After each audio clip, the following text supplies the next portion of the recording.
it again. No, I'm not going to cook on you because he said he didn't like my cooking. No, So- because you're personalizing it, because the person is only expressing themselves. You continue to cook. Perhaps you ask them the next time, how do you like the cooking today? I made this especially for you. I hope you'll enjoy it today. Don't bring back what you said yesterday. Don't need to bring that up. Just say what you have to say in this now moment. And you'd be surprised, perhaps your response would be completely different. Because perhaps that person didn't feel right at that time, maybe something was bothering them. You don't know what it was, so don't personalize what you said. Ask questions. Find out where or he or she is coming from, why they said this, what it is you need to understand that I'm looking at. It's a teaching moment, it's a learning moment, instead of a reacting moment.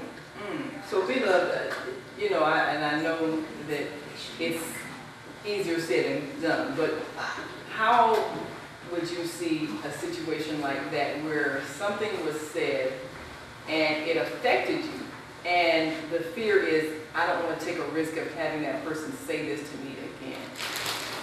So what thoughts in your mind should a person have so that they don't react in fear of hurt? Well, adults are different from children. Johnny Coleman was always saying, and I love his saying, what you think I'm none of my business. And that would be just dismissed. However, children are unlike adults, and children don't necessarily have this high level of consciousness. Children look for approval. They want their parents to approve of, let's say, acceptable behavior. I won't call it good, but acceptable behavior. We often hear words of encouragement. Everybody wants to feel that they're loved. What we were talking about the other day, real men marry. And so with this awards thing that we're coming out with, when we lack, I'm going to use the word lack loosely, we all lack this high level of consciousness. We're constantly moving towards a higher consciousness. But everybody has experienced hurt feelings and has expressed them. Because you don't get this high level of consciousness overnight. Well, And children kind of hold on to that. It's a Especially growth process. Yeah. It is a growth process. We've got a call. Let's bring them on and respond to that. Okay, caller at 608. Give us your name, where you're calling from, and your thoughts. Hi, my name is Cheryl, and I'm calling from Chicago. Yes, And ma'am. I would like to piggyback on your conversation when you said what thoughts patterns should a person be in when they're insulted, so to speak. I believe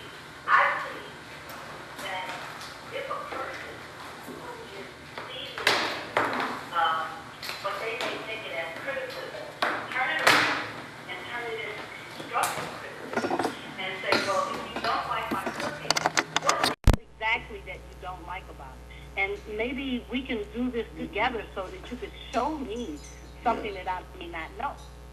And a lot of times that really helps the person when they're consciously taking that negative and turning it into a positive by asking a question, well, show me if you don't like it like that, or if you don't like this, show me. So that this way they can be even more aware and the other person can become involved. And then maybe later on down the line you could say, well, you know, when perhaps you should do it in a way where it's as polite as possible, as well as being able to help the person become aware of that, what you may see as a fault. Yes. And that's my comment. Well, we certainly appreciate that thought, and I think that, you know, you mentioned the awards. We're having the Good Man Awards, that and we're having wives presented to their husbands because many of the conflicts, some of the biggest conflicts, come between husbands and wives, because the person who's closest to you is the person who can hurt you the most. And so you know, if we can keep people from holding on to anger and holding on to past things that have happened and learning forgiveness, then we can also, you know, children absorb what they're told about themselves, and sometimes parents in their own ego bruised selves, their own unevolved consciousness, will say things to children that children don't have the capacity to overcome. If you say to a child, you're ugly, a child isn't going to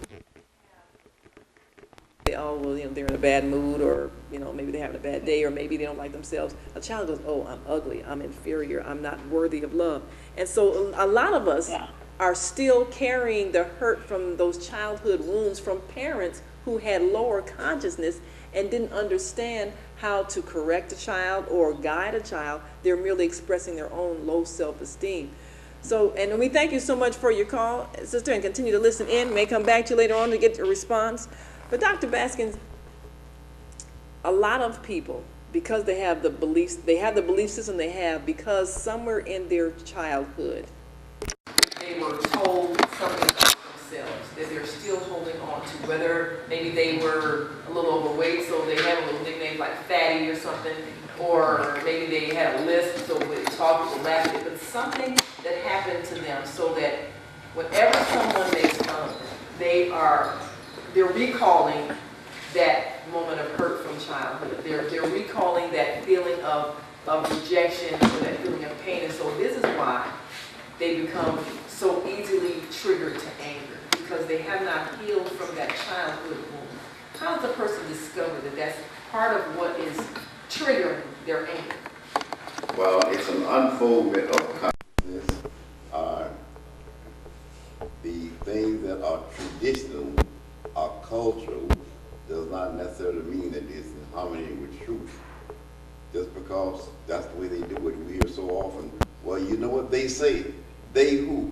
Who's they? Who's this they that everybody's upset at? Well, They won't let me do this. They said. Well, this is just how I was raised, as if to say that's the proper standard of conduct. What if my parents?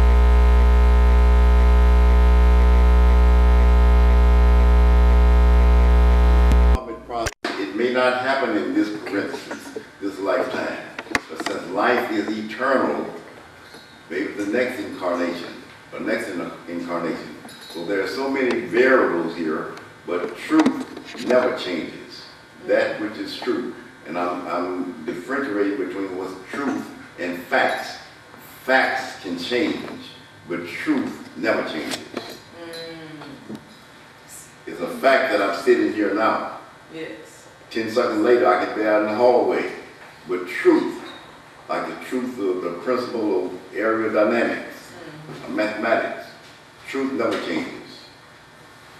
Yeah, absolutely. When you go to court and say you solemnly swear to tell the truth, nothing but the truth, so help you, they are speaking of facts. Can you share what you heard, what you observed, what you heard?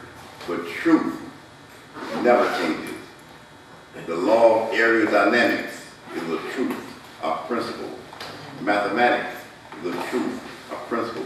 So it's my assignment to get in harmony with truth, whether it's with this individual behavior or group behavior. There are certain principles. If we harmonize with those principles, then success is assured. So what are some of the, were you going to, Yes, I just wanted to say, back to this spiritual oneness, this is why it's so important that people realize that the human thought pattern is some of the main reason why people get into so much trouble and why there's so much anger. Because it's all about what I think versus what you think. So we're saying go beyond the thought pattern. There's something beyond that. There's something called your very unconsciousness. And if you're in tune with your consciousness, there's just something within you. That it is it that's going to come up and speak the word that needs to be spoken at that particular time. It is it that will go before me and make all the crooked places straight. But if I stay on this human level, I'm thinking about my intellect, what I know, what you said, what I read, all of that. We've got to go beyond that and know that there's something we can't touch, taste, or smell. But if we are empty of all of these judgment and labels, it'll just reveal itself to us at the right moment. so let's say you're a child of parents that are idiots. You know, people who raised you, maybe they were dysfunctional, maybe they were alcoholics, maybe they were on drugs, maybe they were in jail. They did not have the capacity to nurture you in any way at all. And so you grew up feeling rejected, feeling inferior, and maybe even dropped out of school because you didn't have the parents that were there to give you the foundation of a vision of going somewhere. So here you are, you're this person, and you don't have anything outside of you to reinforce your sense of worthiness. How do you find that consciousness? How do you discover it if there's no reinforcement in your life? Well, as an adult, when you stop looking so hard for it, you'll see it in how it's in there and it will present itself to you. See, the more we chase after anything, person, place, or thing, the more it gets farther from us. When we be still and let life unfold, then it will express itself through us. And then peace just comes at a time when you think not at a time when you're thinking so much and you're trying to figure things out. You got to go beyond the intellect. The intellect and all this education, it has its place. But it is not the word is in secrecy and silence. It will reveal itself to you in due time and in the right time. Only in the silence. But if I be lifted up, the master teacher, when he said, if I be lifted up, the religious people, they took that to say he meant himself personally. No, he's talking about the I. The I of me is the same I of you. There is one I, and that I is eternal. I will be with you always. Wasn't talking about a person going to be with you. I will be with you, that certain state of consciousness. If I be lifted up, if I be lifted up, if consciousness be raised, if I be lifted up, that I is not talking about the individual. And how is it lifted up? By acknowledging it, recognizing that there's something beyond the inner thoughts. Acknowledging it in all your ways. That's right. Well, let us open the mic of our brother Kofi from Chicago, and thank you for joining us on the Female Solution. Give us your thoughts. Oh, man, I'm damn glad y'all reached. I lift up the name of Christ. I started thinking Christ. Growing up in church, I was senior, 3, 4 years old, singing, and then in prayer. So that's my roots. And it still is right now for me. You're right, that I is in Christ. I said, I do all things through Christ. So what I've done is I just follow that spirit energy in me and said, your gifts will bring you to great people, will raise you up. Your gifts, my gift is sports, politics, making people millionaires. I'm an investment banker. My gift is teaching. So I use all of those methods to use as an income. I have a cleaning company, cleaning products, I make my own products now, with a pro solution. So I'm using my gifts and I'm managing my gifts. Sometimes we get so caught up in trying to help everybody else, we forget to help ourselves because you're on the journey. And that's great, but we have to remember, you have to go home and talk with yourself and say, okay, where am I at? What gift is working today? Tomorrow I'm doing music, you know what I'm saying? Your gifts make the way. And I tell the children, like I told my daughter, your gifts is what's going to open the doors for you. And that's what you try to find out. What is my gift? You look back at, I'll say I'm not talking, I can talk. You look back when you were young. You look back when you were young, 6, 7, 8 years old, right? What were you doing then? That's your gift. Yes. Whatever you're doing as a kid. I had a basketball court in Kansas over in the garage. You can't now play basketball in Kansas. I was 7 years old. I'm like, wow.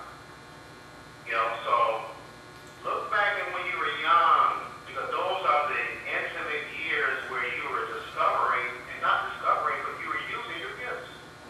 We had a clubhouse, I was building, I created a farm, we had a half-acre farm, which I hated to see water every day, but I realized we had freezers full of food in the wintertime. I'm like, wow, okay, that's what we're doing. So your gifts make way. I know, Kofi, you mentioned, I guess it's been a while ago, you had given up the urban life for a while and moved out to a rural area, did you find it was more peaceful and a better place to meditate out in nature with the squirrels and the trees and the grass? What was different in that environment for you? Oh my God, I was thinking about that today. I posted a video that you can go to. You go to Kofi for Senate, KUS, I was Senate. You'll see, when you go to Eric Kofi James for Senate, you press the Facebook ad, it's going to give you a video. Scroll down, you see a video, get my number and everything. Scroll down, you get a video.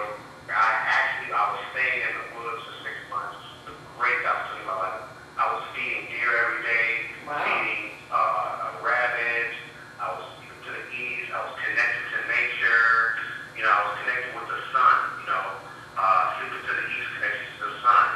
And I did a video, man. I started this. It's not a revolution. We are not in a revolution. We're in a shift.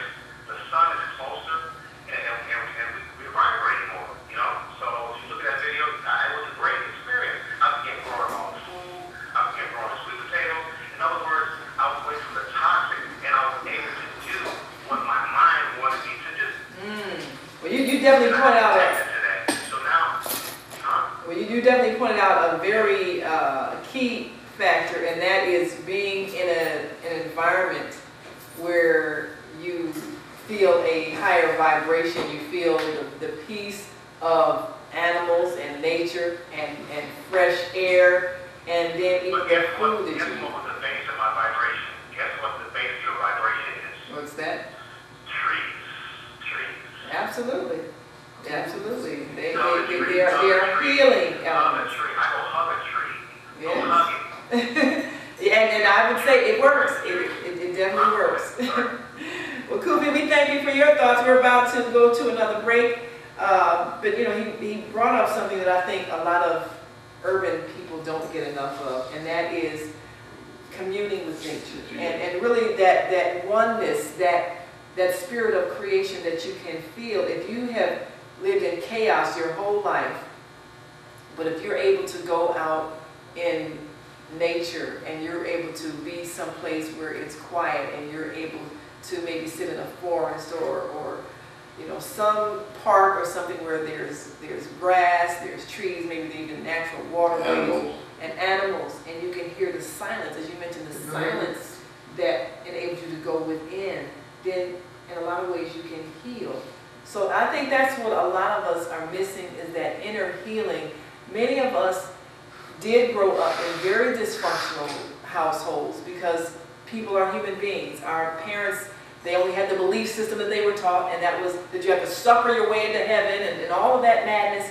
And so much of even our religious teaching didn't bring us peace, it brought us fear. Yes. That's true. And so we have to unlearn those incorrect beliefs. As the doctor said, you know, truth doesn't change. And the truth of the matter is that our Creator is a spirit of love, and we're all expressions of that. So we have to undo the wrong thinking that makes us hold on to hurt and anger and makes us easily triggered toward anger because we have been taught wrong belief systems and we're still believing that there's something negative about us because of what we heard from our parents and those around us. Yeah. So, That's an authority And figure. the society at large. and the society at large. Yes, but here again, you cannot change a situation at the same mind of that situation. Right. So now, if that's on your mind all the time, you can't use that same mind to try to change it. What we can do is replace it by knowing the truth. And the truth is that God is spirit.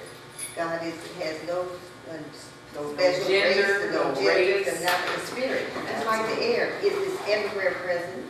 It is all good. It's all good. It's perfect, whole, and complete. Yeah. And if I'm one with that, then that is the thing that's going to give me harmony, peace, and balance. Absolutely.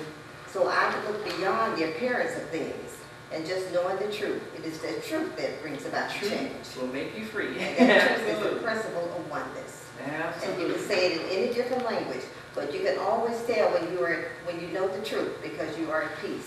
Wherever you are, it doesn't matter what your nationality is, what your race, color, creed. When you're at peace, you are at oneness.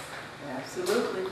I love it. Well, we're going to take a quick break, and if you're watching us on Facebook Live, we're going to be right back. And we want you to call in. We're going to acknowledge some of those who are watching us on Facebook Live. Thank you. Keep on watching. We're going to continue on after this quick break. And if you're listening online, we want you to join this conversation. Give us a call, 515-605-9325, and press 1 when you're ready to speak. And we'll come right to you and get your comments. We'll be right back, so stay with us. African American Newspapers, a digital primary source collection from Redex. A century and a half of the African American experience is captured in this acclaimed resource. Library Journal writes, researchers will find first-hand perspectives on notable Americans, as well as obituaries, advertisements, editorials, and illustrations. African American Newspapers delivers more than 350 publications, providing fresh opportunities to explore Black history, culture, and society. Gain new insight into life in the antebellum South, the Jim Crow era, Harlem Renaissance, Civil Rights Movement, and beyond. Featuring many rare titles, African American Newspapers offers perspectives not found in mainstream publications and fills an important gap for libraries of all kinds. Visit Redex.com for more information. Click here to request a free trial. And we're back. And for those who are watching us on Facebook Live, you see another body sitting here with us. Joining us on Woman to Woman with Wanda Carter here on the Female Solution Radio Show. I'm going to introduce all of our guests one more time.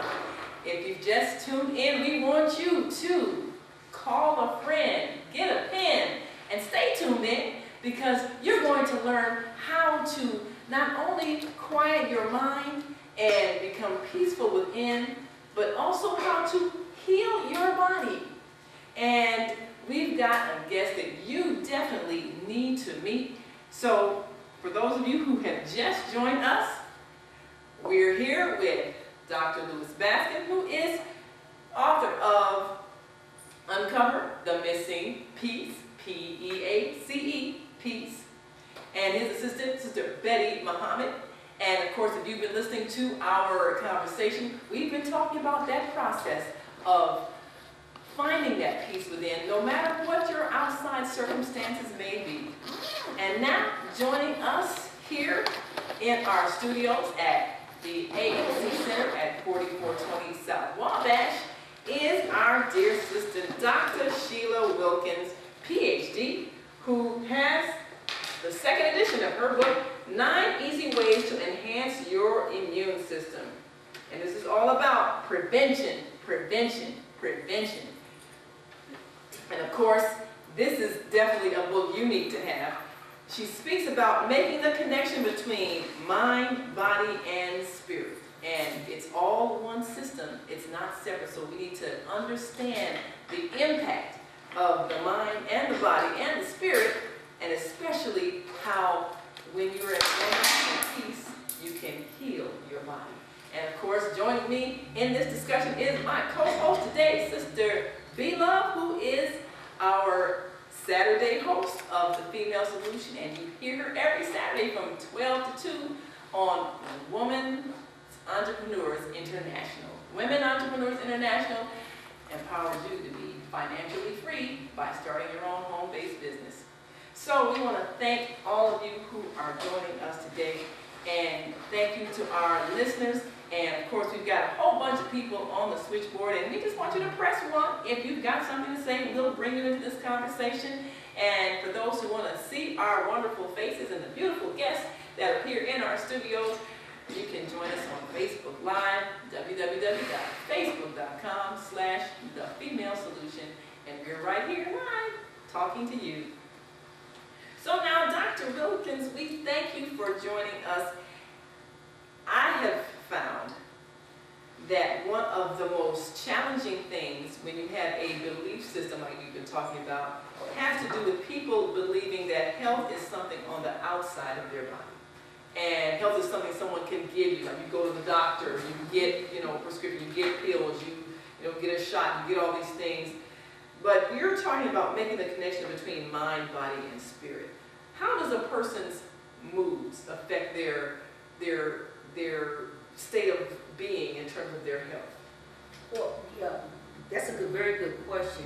And one thing I decided to do, because over the years, everybody was going to the doctor and not understanding it's about your belief system. It's about making that mind, body, and spirit connection. It's about knowing that the inner part of you has to be healed first.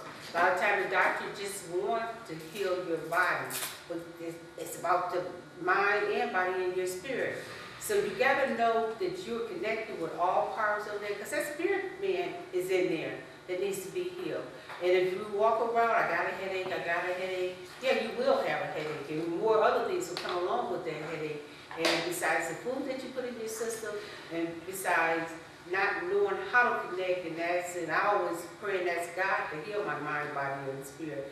And I also share with my clients to heal your mind, body, and spirit, because if you just allow the body to be healed, that can come back so easy.